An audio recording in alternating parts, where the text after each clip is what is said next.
T minus 50 seconds.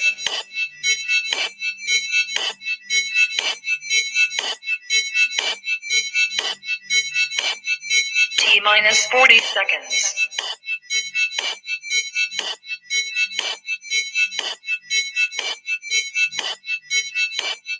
T minus 30 seconds.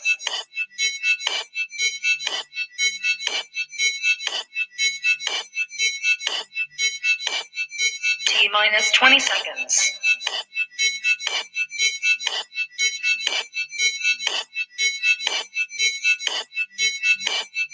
Ten, 9, 8, 7, 6, 5, 4, 3, 2, 1, 0. Hello. Welcome to the MACM Make a Culture Move podcast. My name is Tabitha, and to my right, or maybe y'all's left. Sorry, I was trying to unmute myself. I'm G. Hey, everybody. All right, so I'm just going to go ahead and do our little disclaimer. We cover a lot of controversial issues and topics here on the Make a Culture Move podcast, but we just want to let you know that our opinions and views do not represent MACM as a whole. So yes, we're going to go ahead and get started. So the first article that I have for y'all, well, it's a video. This young woman went to this police hearing thing, and she really let these white people know how she felt. I was like, dang, girl, you really went in. I was kind of happy. I was kind of proud. I'm like, we need more people to, speak up, to show up and show out, so to speak. So I found this, World Star. I was tripping, but here we go. So I'm going to get into it. Fair warning, I'm not nice and I don't seek to be respectable. I'm not asking y'all for anything because y'all can't and won't be both my savior and my oppressor. I don't want reform. I want to turn this building into luxury, low-cost housing. These will make some really nice apartments to me. Firstly, stop using Black children as photo opportunities because they're cute now, but in 10 years, they're Black male suspect in red shirts and khaki shorts. Eating cookies and drinking milk with children does not absolve you of your complicity in their oppression and denigration, Rick Smith. Because Kansas City will spend more on police than education and then try to encourage children to feast with their oppressors. Y'all are really weird. It's asinine to be called radical or homegrown terrorists for not wanting government employees to kill citizens in any instance. So I'm not here begging anything of soulless white folks and self-preserving Black folks. You get one life, and you all in this room have chosen profits over people, and that's pathetic. So I'm going to spend the next 2 minutes reading y'all for a filth, something I'm sure nobody has ever done. Nathan, the gentleman in the vomit-colored men's warehouse suit in desperate need of Bosley and a haircut, a former FBI agent who exudes white privilege and is the epitome of mediocrity, and who loves Trump so much that he hired his former attorney general at his firm. And it's so sweet because he spent most of this meeting looking away with his head in his hands. Or Mark, Pastor Mark of Victorious Life Church on 34th and Paseo, where the mission is to provide a place and opportunity to worship Jesus Christ and preach a message of hope and faith through God's holy word in the building. Meanwhile, he's subjecting Black people to terrorism and un-Christ-like behavior at the hands of KCPD outside the building. And Kathy, Miss, I'll get here before the other commission members, so I look as if I have empathy, and I'm excited to hear what they have to say. Meanwhile, I didn't have anything else to do at 8 o'clock in the morning but be rich and white and retired, so I'm here early. Or Don, owner of Wagner Investments, Blue Notes LLC, and part owner of the Royals, another rich and white and disconnected and out of touch person with nothing but pure apathy seeping through the bulging veins of your paper-colored skin. You age like trash when you're racist and subject others to violence. And David, you don't get a vote, but it'd be a shame if your really progressive students at UMKC Block School of Management knew you were a cop lover in 2020. I don't think they would be a huge fan of that in 2020. In 1960, maybe, but this is 2020. And Q, Had I not spent the entirety of the last 6 months dragging you, I would have more to say, but I don't. And Rick, I won't even begin with you because I don't care enough about you to start, but you will have to spend overtime in a chapel at the end of your life. You have blood on your hands, and while these idiots hold you on a pedestal, God does not honor injustice and murder. Wow. Anyways, I'll leave you soulless, profit-driven, avaricious, greedy, God-forsaken humans, including anyone who works in this building, with one Bible verse from the Bible, detailing the life of Jesus Christ, who was another unarmed Black man murdered by authorities in the book you hellbound people claim to love so much. What does it profit a man to gain the whole world and forfeit his soul? You're really funny.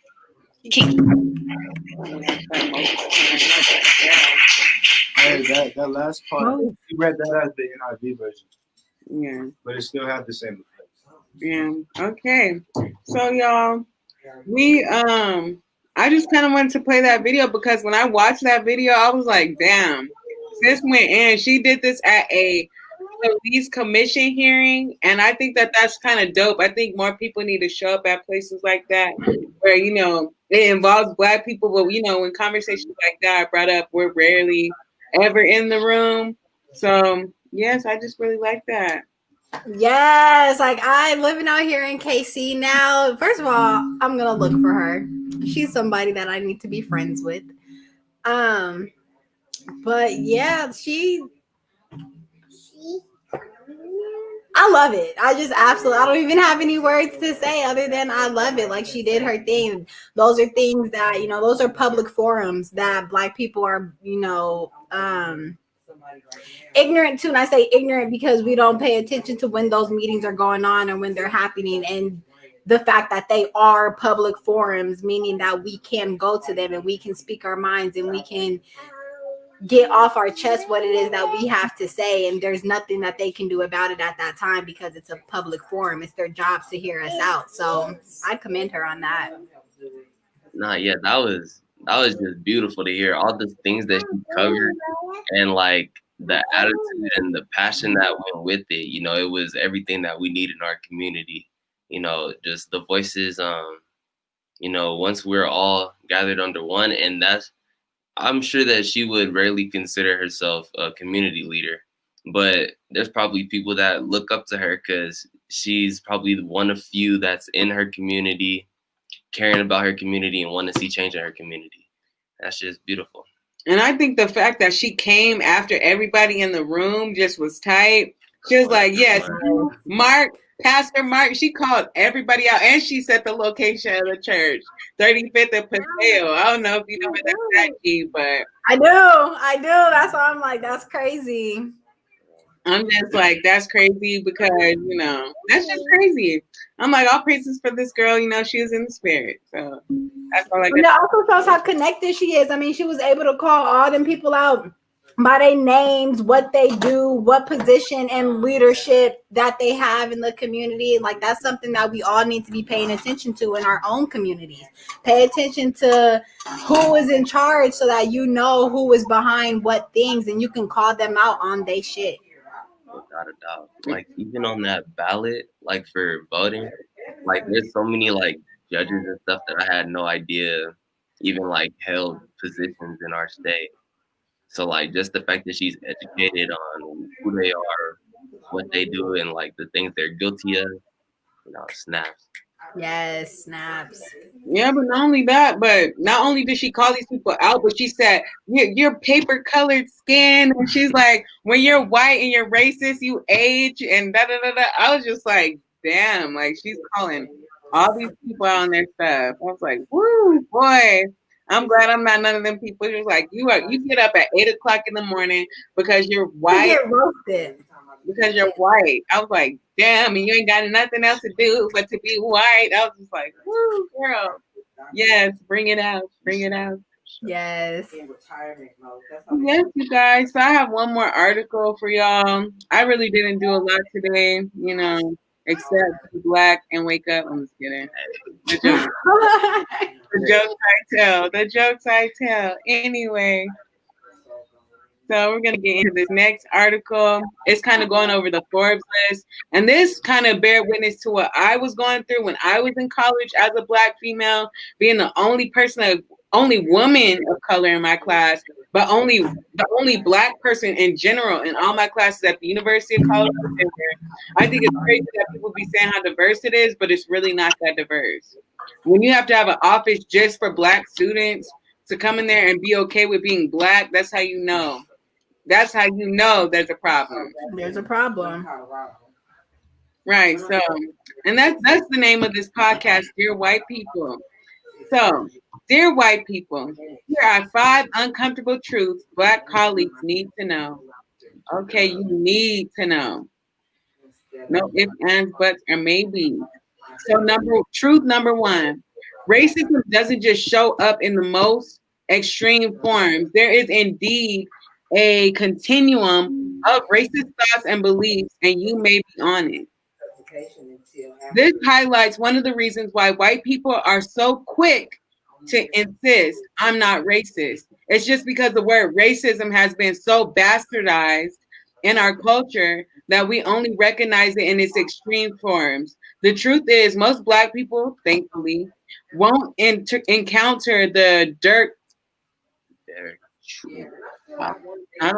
Chauvin knee on your neck brand of racism. Oh, that was that cop that had his knee on George Floyd's neck.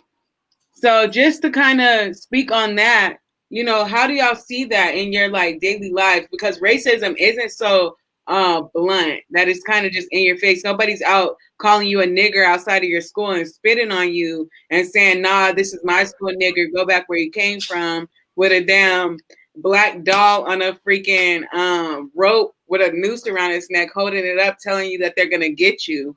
So what do y'all think about that? Where can y'all see racism in y'all's life?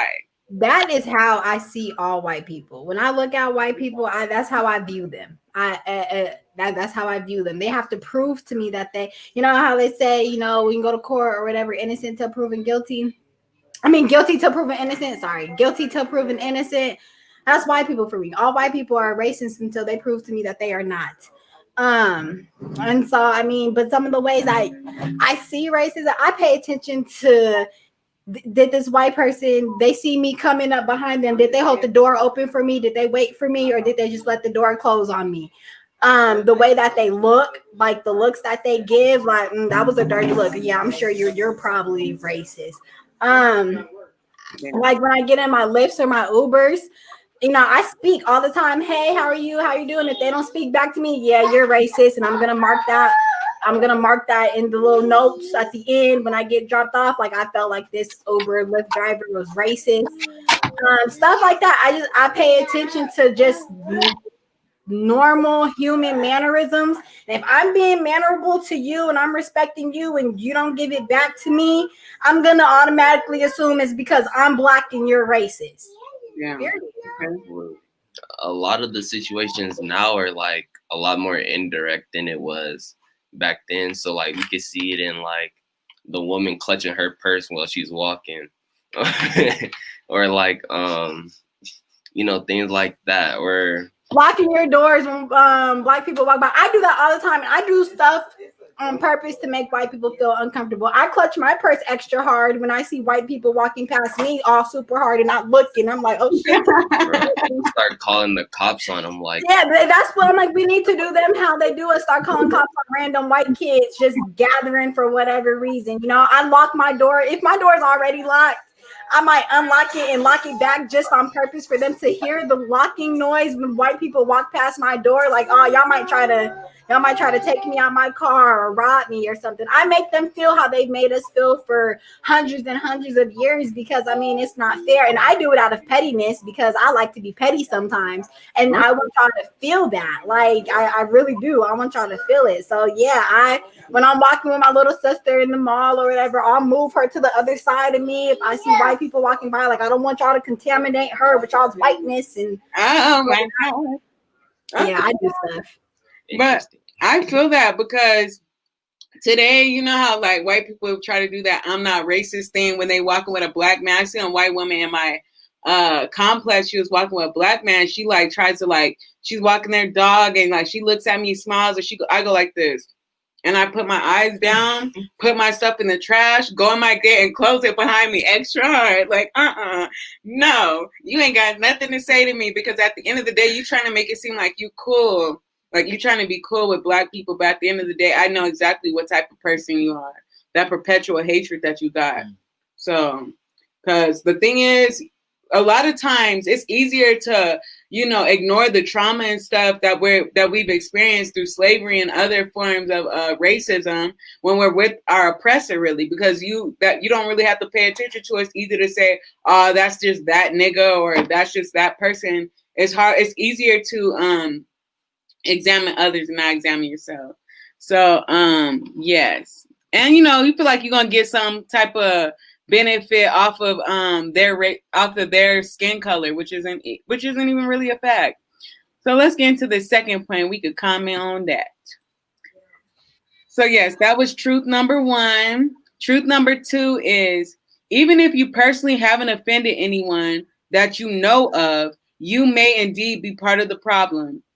My previous article, Dear White People, here are 10 actions you can take to promote racial justice in your workplace, conclude with the Dr. Martin Luther King quote, in the end, we will remember not the words of our enemies, but the silence of our friends. Arguably, the bigger threat for racial justice in the workplace isn't the rampant, overt racist who is more likely to be obvious, easily detected enemy, but instead the likable workplace friend who just chooses to look the other way, not get involved or rationalize inappropriate behavior or unjust systems or processes. Well, we've always done it that way. We've always done it that way. So this is definitely something that I know to be true, just because, like, especially going up to college in Grand Junction, like, I met a lot of people who not necessarily denied racism, but like acted as if it's not an everyday occurrence in other people's lives. Like, and you can see it, and like they would go out certain places, and then I might stay behind, whether it be I don't have the money for it, or that's just not my scene. But you can see it, like that indirect type of thing. Like they just assume that one thing is something just because their life is that way. Like, y'all understand what I'm saying? yes, I read this article where this says that white people see themselves as just humans. They don't see themselves as their color, their race. They don't see, they're quote unquote colorblind. They don't see their color. They don't see their privilege. That's just the way it is and the way it's always been. You can't find a job. Maybe you should look harder. Maybe you should pull yourself up by your bootstraps. And they never really think, damn, we never gave these people boots to even pull themselves up with the straps with. From slavery, they never gave us our 40 acres and a mule. Not that would have, made a big difference, but that was supposedly supposed to be able to support a 4-household Black family. So they just a bunch of liars and connivers, and I just want to just throw that out there. And they racist, whether they say that they progressive or not. Damn. I believe that there are some good white people out there in the world. There's some good white people out the world. There's a 0.5% of y'all out there. I believe that. As far as the 99.5% of the rest of y'all, there needs to be a change. Like, y'all suck.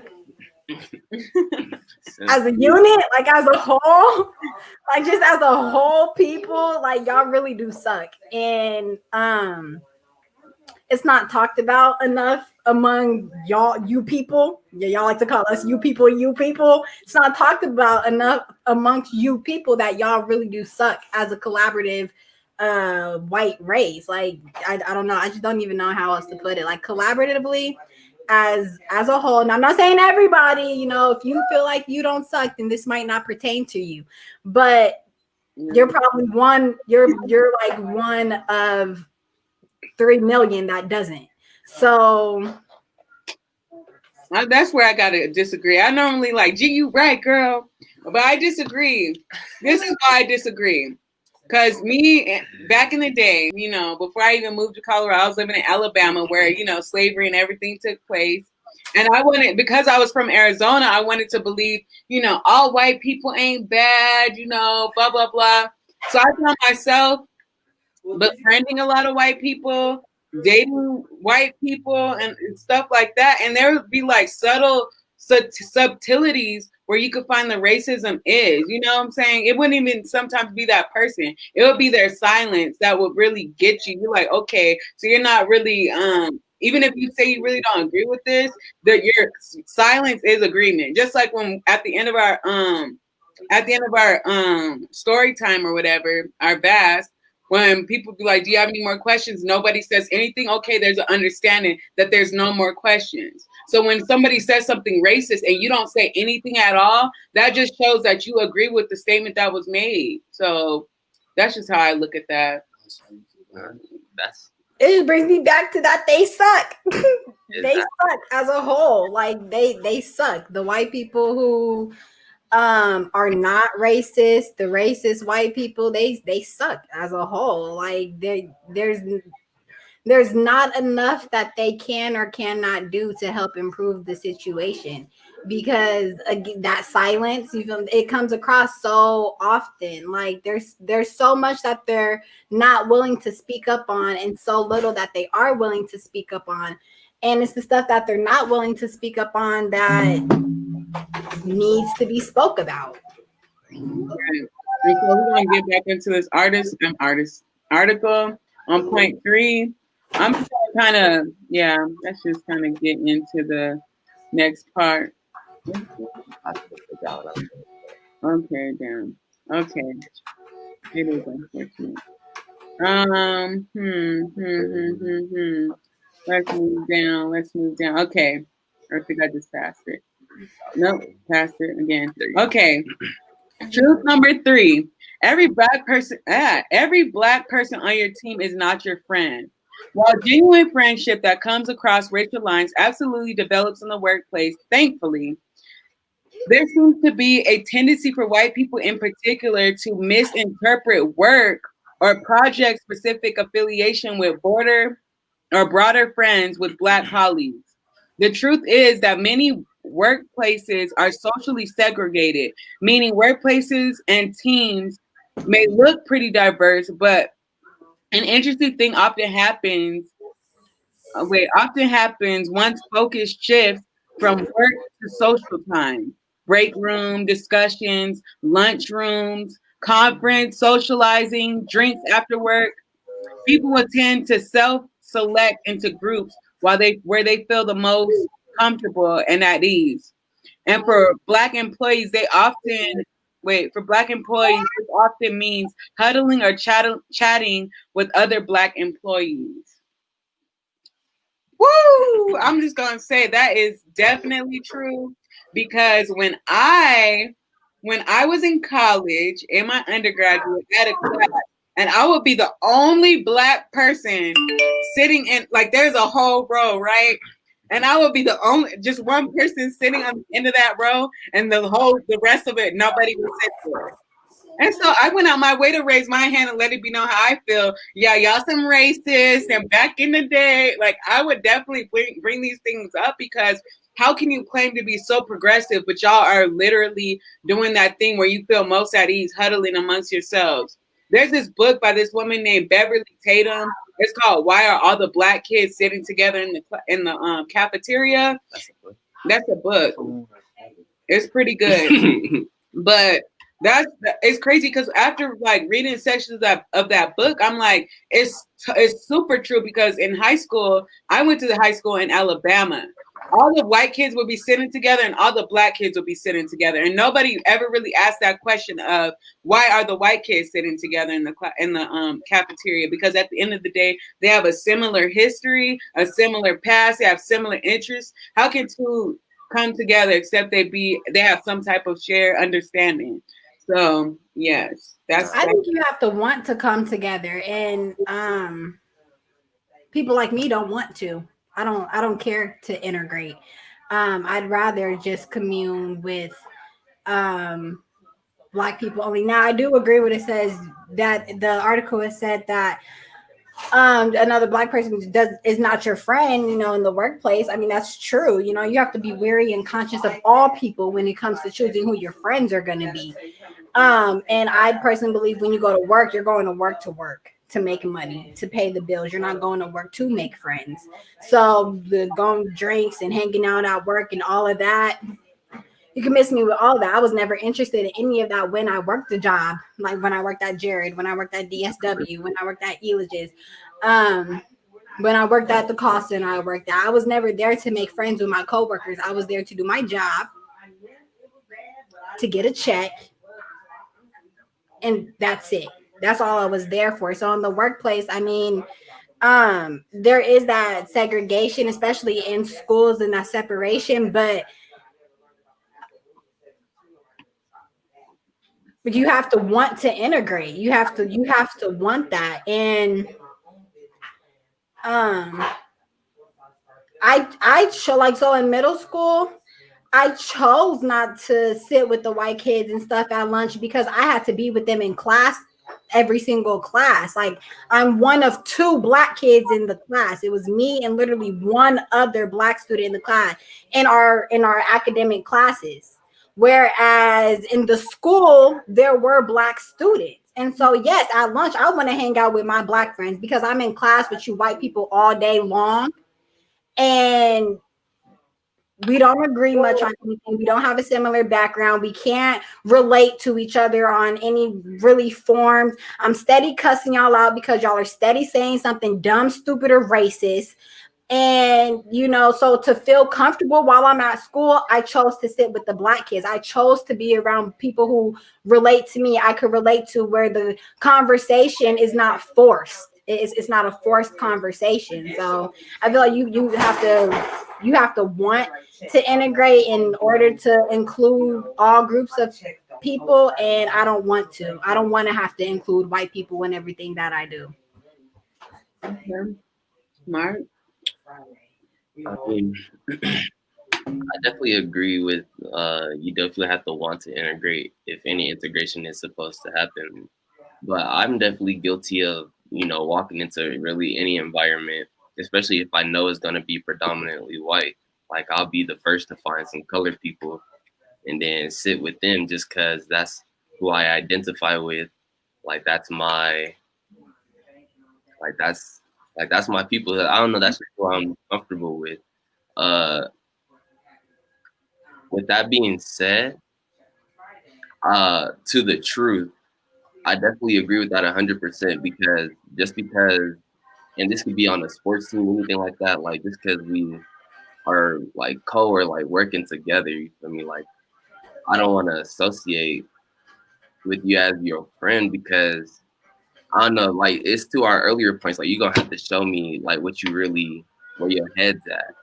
You feel me? Because these people are sneaky, conniving, and something else you said, liars and conniver, something like that. Bars. There's that separation and that break. Like, you have to know how to separate social from business. I don't have to be social with white people to know how to do business with them.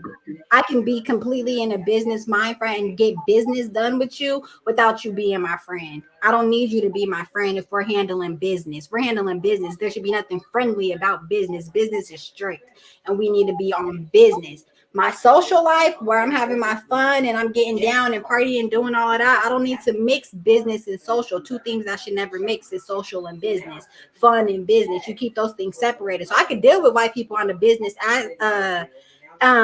point. You feel me? I can definitely deal with white people on that. But as far as social,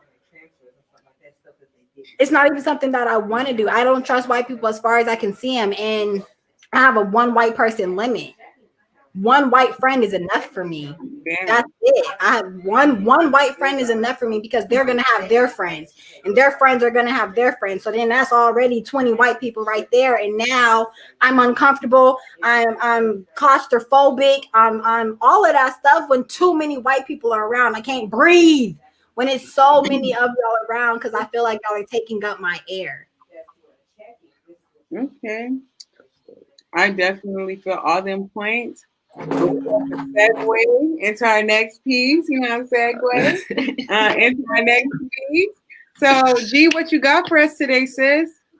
So I got 3 different things. They kind of, excuse me, scattered about. Let's see. The first one that I had was this family had called 911 and asked for an ambulance and not the police to show up.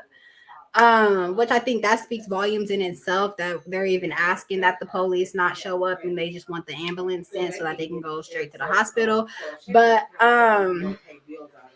they called because the man, they was concerned for his mental state. He was going through some things mentally, and so they called for an ambulance, and 2 police officers showed up and shot the boy multiple times and killed him. Oh, damn. Want to get into that article? Yep. So the police showed after they were asked not to? Yep. Crazy. I'm just going to say we don't have no rights that anybody is bound to respect. That is a fact. So, you want me to read it or do you want to read it? I can read it. So, family of black men killed in Philly say they called 911 for an ambulance and not the police. Okay. Scroll down.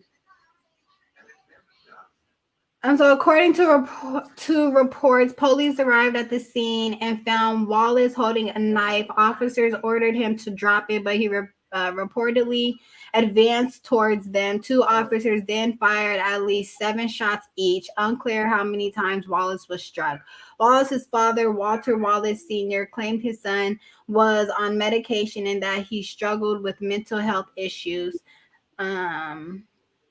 Why didn't they use a taser? He told the Philadelphia Inquirer.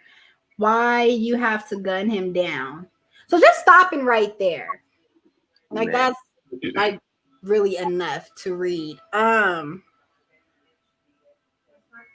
He didn't have a gun. I mean, y'all are the police. Y'all are taught so many different forms to restrain a suspect than to shoot. Like, shoot first really should not be what y'all go to. Y'all have guns, y'all have tasers, y'all have batons, y'all have fists.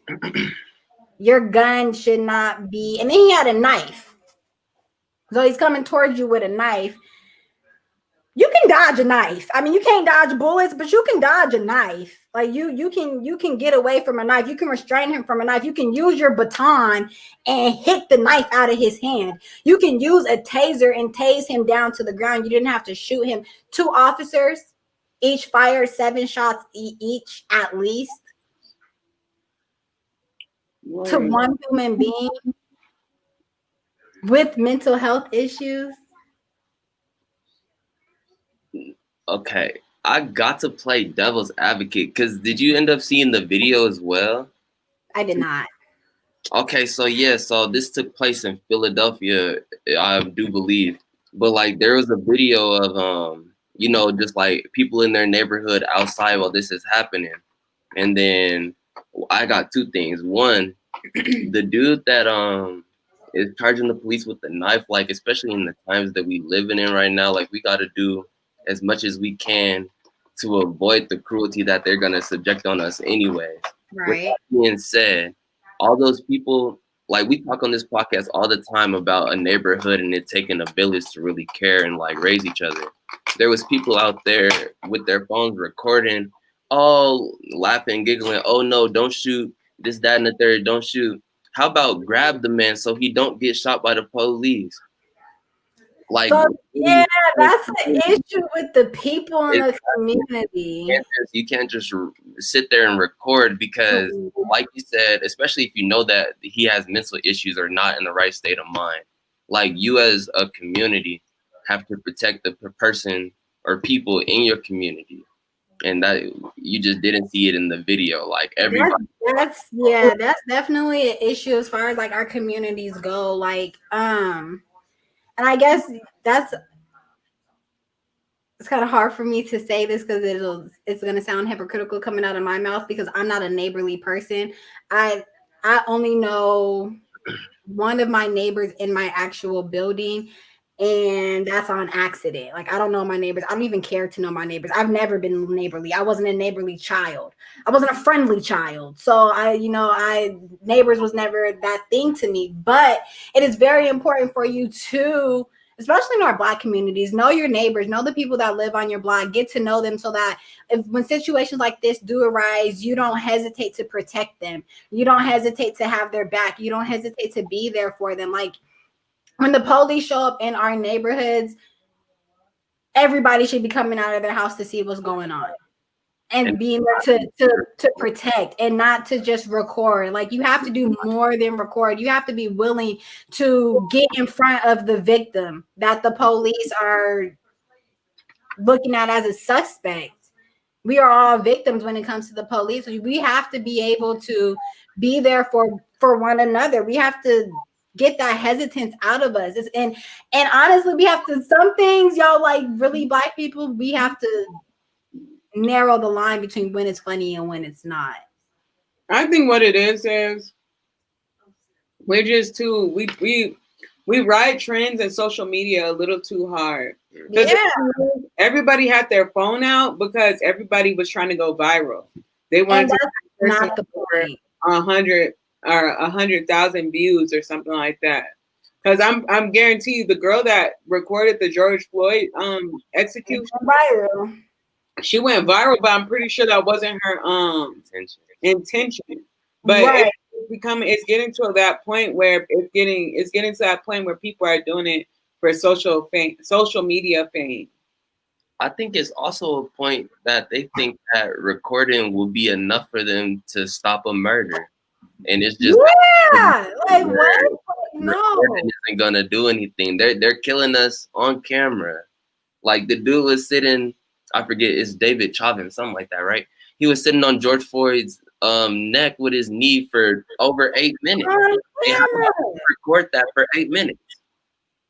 They don't care. How can you record? They're just like afraid because the way that they be tearing people down. I would be scared, but at the end of the day, I don't know. I don't think that the police could take a whole group of people. You know what I'm saying? I think that if you're outside of a liquor store or like any type of store in any hood, that there's gonna be Black people just standing outside. You know what I'm saying? That's probably what she was doing, chilling on the block, standing outside or walking down the street or something like that. So there has to be a level of love and a common like understanding that we have for one another, or kind of common understanding that when something like that pops off, somebody's gonna be there to like, spring into action. Yeah, we have to quit being so weak-minded, so simple-minded, and so subjective. Like, you're not afraid to pull your camera out and record it, but we're afraid to actually step in and do something about it. Like, pulling your phone out really isn't going to do anything for the situation, but get it on camera. And it's been proven that they don't give a damn about being on camera. Like, they don't care. I mean, they're supposed to be on camera anyway. They're supposed to have on body cameras 24/7 while they're on the job. Their body cams are supposed to be on. So they're supposed to be on camera anyways. They don't care about being on camera. Absolutely. But do y'all mind if I go back for just 1 second? Go ahead. No, it was to one of your points when we were talking about like indirect racism. I just thought of it. It came to my mind. But I'll be watching like cop shows, like Hot Cars, stuff like that. And then if you notice situations like that, they always put like, or they have the scenario in the hood, right? And they say because it's the place of most like criminal activity. That in itself is indirect. The thing I'm talking about specifically is they put like a unlocked car and leave the keys right there in the driver seat like that.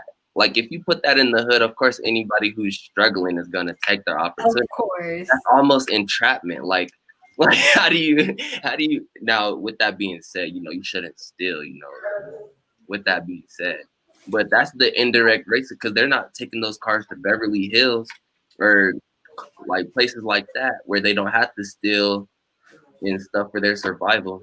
But yeah, I just wanted to go back to that. Okay. Segue. We could segue to the next Let me see. I'm gonna go out of order, Tabitha. So, That's fine. let me see. What do I have next? Oh no, I only have the 3. Okay, no. So the next one is the 15-year-old Black female chess champion wins a 40K scholarship. So I put this one specifically because MACM, y'all know we all about chess here at MACM. It's chess, not checkers, baby. So we all about chess when it comes to MACM. So we love seeing out in the world, especially young Black people out here getting their chess on. They out here MACMing and don't even know they MACMing. Like, that's dope. So just to see it is just beautiful, and she won a scholarship off of it. So yeah, we can get into her article real quick and give her some praises real quick. We love to give credit where credit is due. Again, oh yes, 15-year-old female Black chess champion wins 40K scholarship. Look at the other Black people in the background too. Right? So we got so the picture is at the age of 15, Jessica Hyatt has already been awarded 40K college scholarship. On top of that, she is just a few ranks away from making history as the first Black woman chess master in the world. Y'all, I have to read that again because just listen to it. On top of that, she is just a few ranks away from making history as the first Black woman chess master in the world. That's what's up. Like, that's just all praises. Like, that is so dope. Like for real, y'all. So I mean, just whatever it is that you're doing out in your life, or whatever, to the youth specifically, give it your all. Like, put 100% in everything that you do. Like, never lacking anything, because it's gonna pay off eventually. Like, one, let me tell y'all, I used to think chess was for real for nerds. Like for real. Like, and y'all can ask Phil. I tell him this all the time. Like, I for real used to think chess was for nerds, and then Phil, of course, taught it to me and brought it into my life, and I now say chess is for gangsters. Only real gangsters know how to play chess. And it is really, it's strategizing, it's critical, it's important, it's historical. I mean, so that's the only reason why I wanted to share her story. Like, she's making history out here every day. That she's pushing them pawns on that chessboard. She's getting her education in with it at the same time. Like, and I mean, she's 15. Like, what was I doing at 15? Not that, I can tell you that much. I wasn't doing that at 15. So, like, definitely all praises to her. She's making history, and that's what we like to see. That we love to see that. We love to see our Black and queens out here making history. Black excellence. Yes, Black excellence. I don't have nothing else on that one. Okay. You know, anybody who like plans to, run something or own something, are always encouraged to learn the game of chess, because it's all about strategy, and it's all about putting pieces in certain positions so that it's ultimately to your advantage. So just to hear her doing that at such an elite level and at 15, just crazy. And if y'all seen who she was going against, like, it was all older white men who probably dedicated at least 10 to 20 years to the game. You feel me? So, like she said, all praises and Black excellence. Yeah, Black excellence. Okay, so and then this last one, this Black man, he created a app where you can find Black-owned food places near you. So I just thought that was pretty dope. Going to his thing. I need to go ahead and get this app. I'm gonna be honest with y'all. Right. One thing that us Black people like to do is eat. Okay, so we need to be supporting Black-owned eateries. So Entrepreneur launches new app to empower foodies to support Black-owned eateries. So you can scroll down. So the app is called the Black Foodie Finder. So touted as the best urban foodie app, Black Foodie Finder is an app database of Black-owned restaurants, food trucks, and other eateries all across the United States. The app features a list of Black-owned restaurants from over 6,000 locations that offer everything from soul food and barbecue to cultural cuisine, vegan dishes, and more. Black Foodie Finder is a versatile and easy-to-use app that allows users to search for restaurants by state. This app also allows users to shop Black-owned food products, find chef catering services, and handpicked events centered and or supported by the Black community. Users can also find and add favorite recipes with images and instructions. But it's not just about making it easier for foodies to find Black-owned restaurants. Black Foodie Finder gives restaurant owners an extra platform to showcase their business and connect with a wider demographic. The Black Foodie Finder app is available for free download in the App Store and Google Play. For further information, visit blackfoodiefounder.com. So, for people who are like me, who like to eat and like to travel, this is the app you need. Like, yes, like Mark got it showing up for y'all. The Black Foodie app, y'all. This is the app that we needed. We've been needing something like this, okay? Because there's just there's so many Black-owned businesses that we're blind to. We don't know about them, especially when we go out of state. You feel me? Like in your own state, we should be hip to what we have locally. But out of state, you know, it's hard to be hip to what goes on in other people's states because that's not the state that we're in. That's not the state that we're from. So we really don't be knowing what's going on out there. So to have this app, I mean, it gets you in touch with those Black communities in other states. And someone like me, that's where I want to be. When I go travel to other states, I always end up finding the hood. I don't know how. I do though. Everywhere I go, I always end up, and it's crazy. East side is always the hood. Everywhere I go, every state, the east side is the hood. So I always find myself in the hood, and I always find myself surrounded by Black people. But that's how I like to travel. I want my travel to be filled around other Black people. And this app is going to help y'all do it wherever y'all go. I mean, Black-owned businesses are usually in Black communities. So if you find one of them restaurants, you're probably going to find a Black community, and then you're probably going to find what you're looking for while on your, you know, vacation or business trip. I travel for many reasons: vacation, business trip, luxury, all different things. So yeah, y'all download the app. Download the app. And Gadiel said, for your first point about the chess story about the little girl, he said chess is for geeks, the super elites. Okay, Barb. Okay. And then the next one, the next point that Gadiel said was circulate the money in the Black community, Black Wall Street. Yes. Yes, that's important. We definitely have to keep our money circulating throughout our communities, you know? That's it's just important. And look how he did it. He knew what he wanted to do. He created his app, and then he put his people on. Exactly. That's cool. Hopefully our app goes well. For real. Hey, I know it will, y'all. I got faith. I know our app will go well. Y'all stay tuned, too. We giving y'all little sneak peek subliminals. Please do. But yeah, that's all I have for y'all today, you know. All right, Mark, what we getting into, Mark? Let us know. So you already know, along with the rest of my podcast crew, I bring y'all what's trending specifically in the United States, but I do got some out of country stuff for us today as well. But just to start off, we had an officer who sued Breonna Taylor's boyfriend.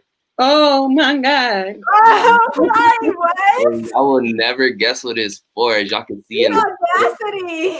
It says emotional distress. Hold on, we about to see, because this is crazy. How do you kill somebody and then emotional distress? That is crazy. So just as we get into the article, I actually didn't tap into the video, but the article just kind of breaks down some of the reasoning for why this even went through. Like, which again, like, this is just sad. Because I feel like even as a police officer, you shouldn't be able to charge for emotional distress, especially if you're the cause of the initial distress. Man. like he was literally the cause of the initial distress. How are you gonna sue? Like, I didn't actually at that point. Assault and battery. Assault. That's about? I don't know. For the, I what? guess somebody assaulted him because what he did. So I guess we can go ahead and dive into this article. So it says an officer involved in the fatal shooting of Breonna Taylor has filed a civil suit against a 26-year-old boyfriend for emotional distress, assault, and battery on the night she was killed. The lawsuit claims Louisville Sergeant Jonathan Mattingly experienced severe trauma, mental anguish, and emotional distress because Kenneth Walker's actions on March 13th. They're talking about the actions after the police just murdered his girlfriend, by the way. That's the actions they're referring to. So Mattingly and 2 other officers entered Taylor's apartment earlier in the morning that day with a warrant in an attempt to carry out a drug investigation. Walker, a licensed gun owner, who said he thought the officers were intruders, allegedly fired a shot that hit Mattingly in the leg. Police officer fired, killing Taylor. Taylor had no criminal record, no drugs were found. So basically, what they were going in there was like not even. So wait, where does it say that why he's suing them? So I guess after the gunshot, and then I guess like all the dragging through court systems and like things of that nature, that's where the suit of emotional distress comes from, because I guess he was going outside and being called names was actually verbatim in the title or in the article. So name calling. Yeah. You a damn murderer. That's the only name somebody needs to call your damn racist ass. I don't know what that black dude's name is. He used to be like in the NFL and he like does like news now, but he was interviewing this dude and he was basically saying this had no racial intent, that it was not racially motivated. And the dude was like, okay, so when people that are always marginalized stuff happens, you could have like gave that dude like a shot, like just he shot you in the leg. That just goes to show that he wasn't shooting to kill, but y'all let off bullets like just shooting off. Y'all were shooting specifically to kill. That just goes to show you, man. This is why I do not trust these people. And he claims that he has black friends, that he's not racist and all this other stuff, but actions speak louder than words. And racism doesn't always have to be overt, like we went over in the first article. It's not something that I'm not even gonna, because I'm going on a tangent and Mark is looking at me like, you all right, sis? No, huh? I was trying to figure out the football player. Is it Shannon Sharp or Brandon Marshall? No, he's a black dude. I forget. I don't know if those are 2 black players, but he's like in the past. I don't know, but I'm gonna try to bring that. Light skin dude, huh? Light skin dude. He's like brown skin. Stephen A. Smith? No, not Stephen Smith. Stephen A. is like he's a news commentator. He wasn't not a sports commentator. He wasn't commenting on sports. He specifically has gone into like the news, like the actual news, like to tell you what's going on. And you could tell, like, as he's interviewing this man, he was trying not to get upset. He was trying not to get angry. He was getting emotional. And I honestly, to see a black man break down like that, it made me feel bad. I was just like, damn, like these people haunt our steps. And at the end of the day, I just like, you know how people be like, well, there's some good white people. Somebody show me a good white person. Because all of them have this white savior mentality that they're going to save everybody. We're going to save the human race. We're going to Space Force. But at the end of the day, like, the only people that y'all need to protect is the black people from y'all. That's just, y'all are trying to protect us from y'all. That's it. And at the end of the day, y'all can't protect us from y'all. Because like that girl said in that video, I refuse for y'all to be my savior and oppressor at the same time. That's a contrast. It's contradicting. It's contradicting. It doesn't work. See, when I be having my afro out, y'all, I really be feeling myself. Yeah.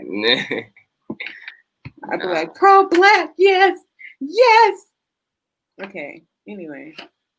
Did I talk about this already? No, we didn't talk about the next one. Oh, well, nah. I mean, this is just I mean, assuming everybody else before I segue, like that's just crazy to even. I still don't understand how those charges were even able to go through because he's white. exactly. But when you're the cause of the initial distress, like I think that should alleviate like almost everything. Yeah, But I'm just trying to figure out like what emotional distress have you really gone through? Like, I mean, if we're suing for emotional distress, hey, I got some teachers from back in the day that I'm going ahead ready to put them papers out on. Because if we're just suing for emotional distress, like, do y'all know y'all cause emotional distress to the Black community just by waking up in the morning? Like, so let's not go and being hasty and crazy and suing over emotional distress that you originally caused, and now you're feeling the you're feeling the needle of it. So what? Boo-hoo. Cry a river, build a bridge, and get over it. See, and Yadiel said, it's because we're cursed in every city we go. Slavery is an emotional distress that we still feeling the repercussions. Where was our therapy? That's a good question. We'll never get therapy for that. And I guarantee you, while this man is suing Breonna Taylor, her boyfriend, he was there and he watched his girlfriend die. I don't know if y'all have heard the phone call that he, like the automation of him calling the police saying my girlfriend's dead. Like that's emotional distress right there. And the fact that you're suing him because you inflicted go ahead and just hurt yourself. Hurt yourself. We gonna say Sorry guys, I was fixing my chair. you all good. Okay.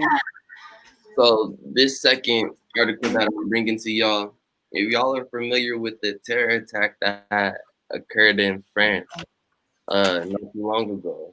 October 30th is updated today. That's where they arrested the second suspect. Because this is the most interesting article. But yes, we focus here mostly as we should, because this is where like our community is, where our people are. But I just wanted to bring this to y'all's attention. Even in this time of pandemics, crazy things are still happening, and this was just crazy to wake up to because the videos of like people survive and all that stuff is always like scary and traumatic, and I just wouldn't want to be in that situation. But yeah, I just brought this to y'all. This was just crazy to me. Second suspect custody. Suspected in terrorist attack in French church. Yes, so killed 3. So a new suspect was in custody Friday in the investigation into a gruesome attack by a Tanzanian. Okay, a man who killed 3 people in a French church. As France heightened its security alert amid religious and geopolitical tensions around cartoons mocking the Muslim prophet Muhammad. The suspect is a 47-year-old man believed to have been in contact with the attacker the night before the attack on Notre Dame Basilica in the Riviera city of Nice. According to the judicial official, the official wasn't authorized to be publicly named. I'm like, okay, I would have pronounced that niece also. Okay. That out there. I'm like, I hope it's not nice, because that's just like, what? But yeah, this is just crazy. I don't know. Like, I couldn't imagine being in like a terrorist situation. And, we just praying for the people in France who were affected. I'm praying for because we're scattered all over the world, mm-hmm. Black people. When I went to Germany, I was surprised to see Black people in Germany. There's Black people in London. There's a lot of Caribbeans in London. There's a lot of people from all over the world and all these different European countries that look just like us. They look just like us. I'm just like, there's chocolate people, That is why I tell Black people all the time, quit being afraid and so in your head that you don't want to travel. Go travel. I promise you, you're not gonna just see white people outside of America. Like, get out of your head and actually go and travel and visit these other countries and see what it is that they have to offer. Because trust me, it's a lot, and you will find people that are like you out there. There are Black people everywhere in the world. So get out your head and literally just go travel. But as far to the article, the terrorist attack, I am, praying for all involved. That's just scary. Like, it's just scary to go through. I wouldn't want to. I wouldn't want to be. I feel like it's scary to be involved in. More so, because like being involved in something that's considered a terrorist attack, when white people get to commit mass murder every day, I just think it's scary to be involved in, because it's like, well, why am I a terrorist but white supremacists aren't? Okay, perfect segue into what I was about to say. Yes, girl, yes. So Black men and women are subjected to terrorism every day. We live in a country where terrorists are allowed to roam free. How do you think when these people got here to the Americas, and there was a bunch of Native Americans, doing their Native American thing, living happy, civilized people, and they were raped, murdered, killed, biological warfare was used on them, weaponry, all kind of stuff, enslavement. We were brought here in the most traumatic way possible. We were brought here on slave ships where we were sitting in our own feces for hours and hours. So at the end of the day, I just really think that, we as a people, we got to stop looking at, these people that are just blowing people up as a terrorist, because at the end of the day, we live in a country full of terrorists. Dylan Roof, he shot all them people in that church, and he was taken to Wendy's afterwards and bought ice cream. James Holmes shot up a movie theater and walked out free. Planned it. Oh, wait, hold on. Let's talk about planned it. Premeditated. Thank you. Premeditated and walked away from that situation alive, unharmed.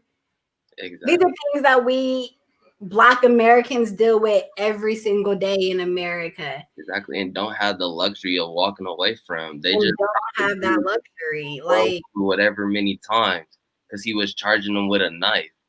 But somebody can walk out the movie theater with about 12 bodies under his belt. And this is so in national security. I don't know if y'all have seen National Security with Martin Lawrence and the white boy. But in national security, they're being, they're being chased by the police, him and the white dude, and the white man, he gets out of the car with a gun in his hands, and the officers are telling him, drop the gun. He puts the gun down. Martin Lawrence says, dang, if I would have got out the car with a wallet in my hand, I would have been shot up.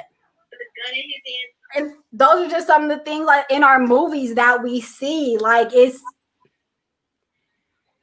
real. It's real. We're subjected to it every day. We don't get to walk away from it. We don't get to escape it. We don't get to hide from it or anything like that. Right. We talked about something on the podcast like maybe a few weeks back where we seen a white man charging a police officer with a knife, and then he was apprehended, arrested, whatever you want to use, and then placed in a vehicle. But they shoot this man 12, 14 times. That just goes to show you, bro, even situations that directly relate to each other, that are directly similar, very similar to each other. Our situation, the result of our situation, the outcome is going to always be different. Always. Every time, bro. I wish I could find the video. That's crazy. My coworker just reminded me of it. That's crazy. I'm going to find it, but it's just, issues. And that's why, to our Black youth out there, don't feel so bad that if you have strict parents, don't feel so bad about it, because if anything, it's probably because they've been through something and they don't want you to go through what they've been through, or they don't want you to not make it home one day. Our Black parents, they worry about us all the time. And so as to the Black youth out there, don't feel so bad that you have strict parents. Appreciate your strict parents because they're really saving your life. Little do you know. Right. Well, y'all, I'm going to go ahead and conclude this podcast and say, dear white people, we're going to end with the saying today. Dear white people, stop shooting unarmed Black people. We are not a violent people. As history has showed you, you guys have been the most violent people on the face of the earth.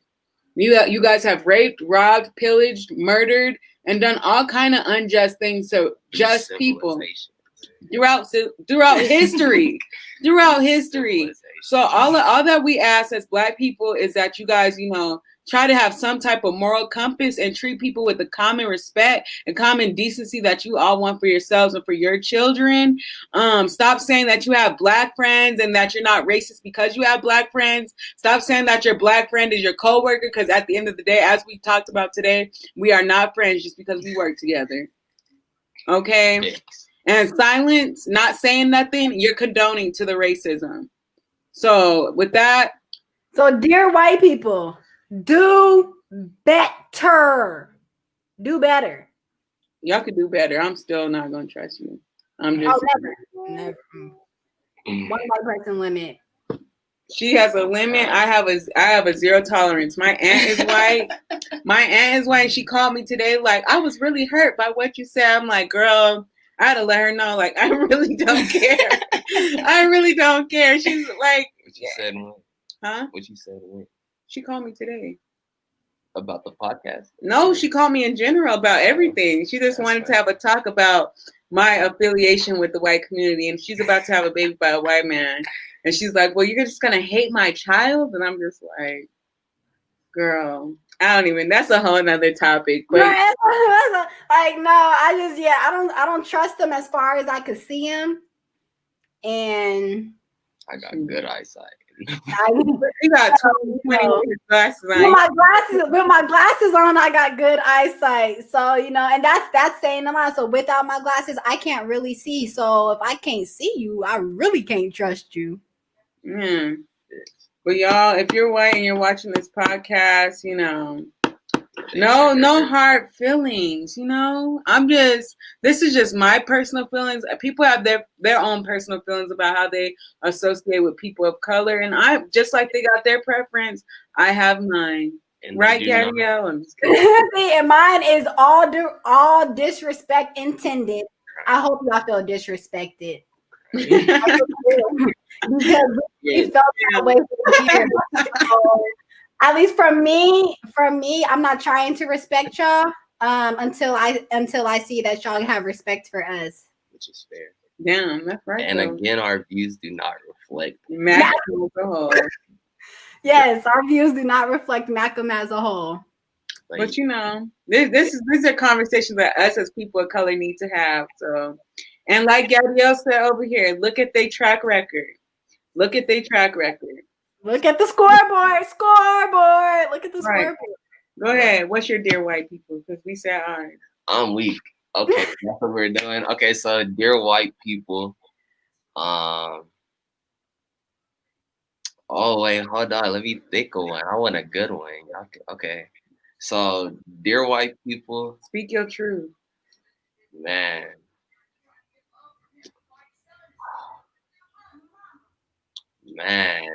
P.S. white people. P.S. from Tabitha. P.S. P.S. Stop clenching your bag every time I walk by you. Like he said, I'm gonna go out my way just to show you that I don't like you, and I'm gonna be like, when you walk near my car, I'm gonna click the thing twice just to make sure my car is locked. Okay. I guess mine would be to let y'all know that you don't have to associate nor feel my pain. You can't feel my pain. Oh, yeah, true. Hey, but you don't have to try to. Exactly. I was supposed to get that book, Gadiel, The Delectable Negro. They ate us. They used to eat Black people, y'all. It's a real thing. They ate our flesh. I believe it. Yeah, like they're white people. We don't need y'all sympathy. We don't need it because you don't know how to. You've never been through what we don't need your sympathy or empathy. You've never been through what we go through. So look within yourself. What did Michael Jackson say? You are not alone. Man in the mirror. Yeah. But I don't think Yourself, change you. The change starts with yourself. So if y'all want to see a change in this world, white people start Take a look at yourself and make a change.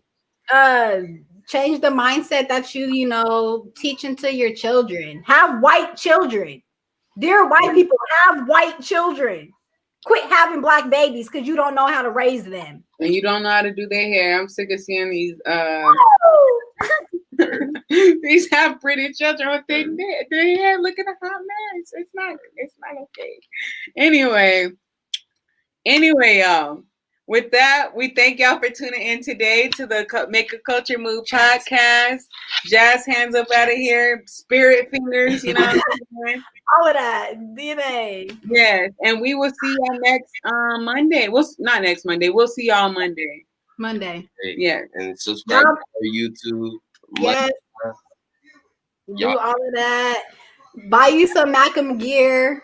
Y'all could be dipped out here in MACM. I can't do it, but y'all, MACM out there in the world, make a chess move, make your next move your best move, and we can be a better community. Yes, indeed. All right. Y'all Bye.